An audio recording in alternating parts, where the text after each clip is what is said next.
There's going to be quite a lot of coverage today about Angie Rayner's speech to the CWU, and it will largely revolve around what she said about Andy Burnham being blocked as a candidate at Gorton Denton, and why the Labour Party need to acknowledge as a whole that that was a mistake.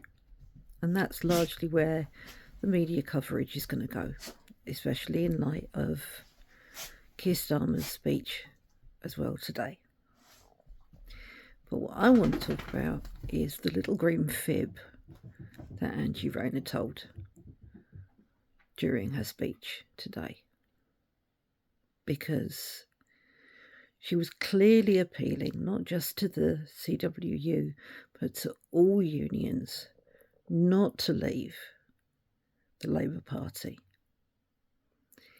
And she referred to her work in introducing stronger workers' rights whilst she was in the cabinet.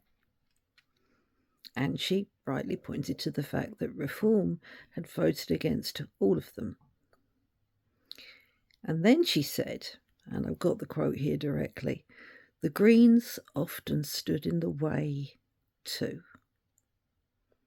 And that is where I have an issue, because the Greens also believe in stronger working rights, and what the Greens wanted was for those working rights that were being put through by this current government to be stronger, and wanted to prevent the working rights from being watered down as they ended up being.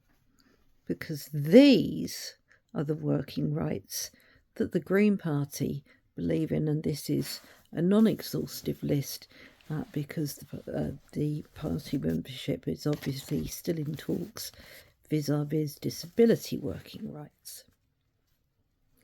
Minimum wage for all workers of every age. Implementation of a pay ratio 1 to 10, ensuring that the highest earner makes no more than 10 times the lowest earner. Guaranteed public sector pay rises, matching or exceeding inflation in order to end pay rise stagnation. Day one employment rights. Introduction of a single worker status to eliminate all legal working right loopholes. A repeal of all anti-union and anti-strike legislation introduced since 1979. Bye-bye to the Thatcher legacy. Mandatory recognition of trade union and enhanced collective bargaining. A 4-day working week.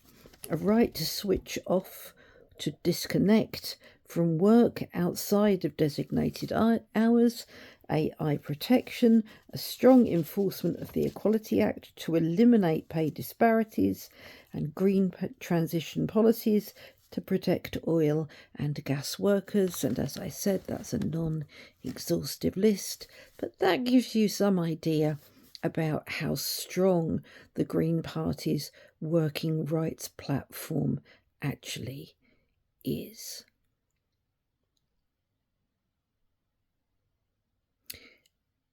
The Green Party weren't trying to stand in the way of Angie Rayer.